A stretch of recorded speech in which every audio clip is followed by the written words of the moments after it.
it is fun to drive this small CUV on a racetrack. I kid you not.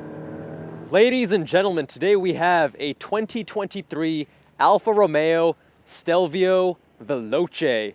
That is the trim underneath the Quadrifoglio.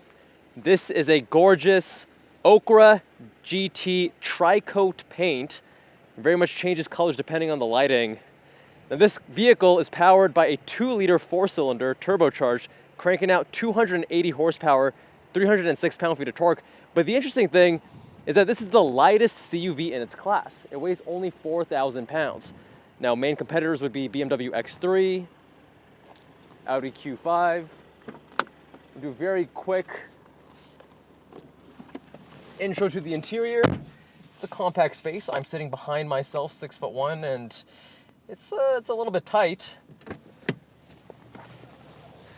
And real quick, we'll show you the trunk space as well, although that's not the highlight of this video.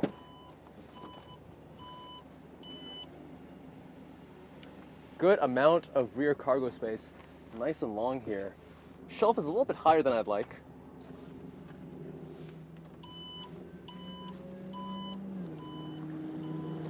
And with that being said, let's see how she drives.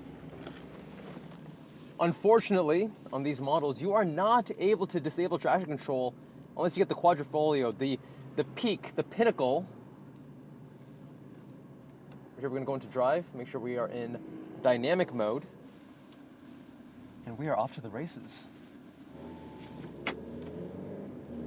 We're now into manual mode.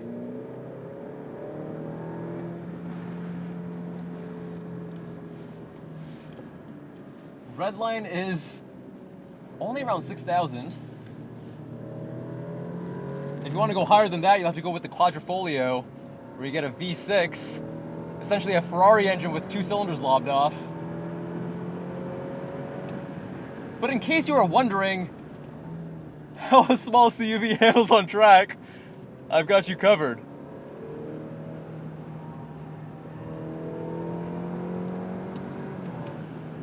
And I have to admit, this handles quite dynamically for a CUV, guys. I mean, I'm not sure if you can tell from the video, but I'm able to modulate the rotation with the throttle pretty easily. Throttle on to straighten out, ease off to rotate more. It's actually fairly neutral. I just wish I could turn off that traction control and see how this behaves a little more naked. Apparently in order to do that, I need to pull the fuse and disable both the traction control stability and the ABS. But we like ABS. See right here, beautiful corner to test rotation with weight transfer, but the stability control kicking in. Paddles feel very nice, high quality, metallic. And they are column mounted. Some people like that, some people don't. I personally find it a little bit more challenging to, if I'm mid-turn and I want to shift, like here, I'm like, oh my God, where are they at, you know? There we go. Getting some nice rotation there. Now these brakes are brake-by-wire, but I'm not sure if you guys can feel that little juddering. There's a bit of brake deposit on the rotors. No fault to the Alfa. This vehicle was actually doing hot laps at a recent F1 Grand Prix, and I guess they just didn't have the brakes cooled properly. But these are brake-by-wire, which is surprising. They're very linear. Not the greatest feel, but not terrible either. I'm definitely impressed.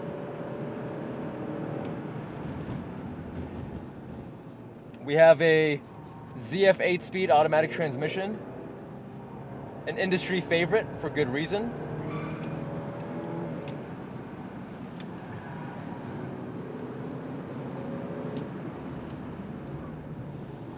Very smooth and quick shifts. Not quite as fast as in some BMWs that I've driven.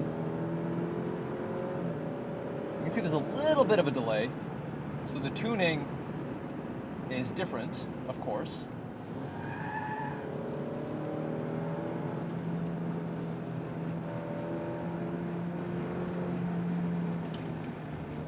and we are catching a GR Corolla Core with the performance pack out here on track. Never thought I'd say that. Driving a small CUV.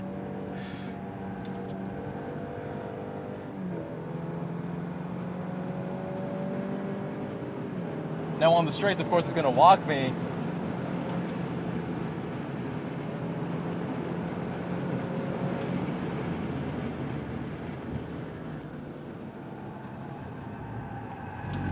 Ooh, and we're getting some push. This car really does, the CUV really feels like a lifted hatchback.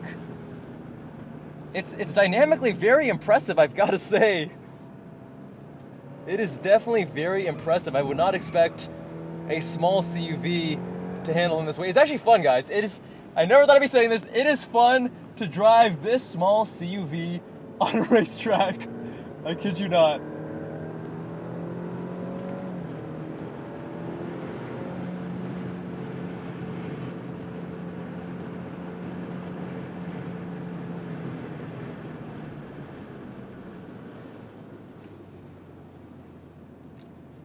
This is the review that no one asked for, because when I saw this vehicle in the paddock, I asked myself, why is this thing on track?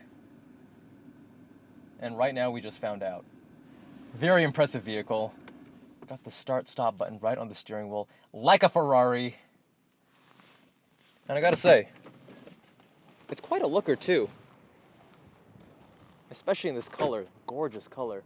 One of the best looking small CUVs in the segment. But I'm curious, what do you guys think? Would you get one of these? Or the X3? Or the Q5? Or a GV70? Let me know with a comment down below. Subscribe if you haven't already. Much love, my friends. And I'll see you guys in that next one.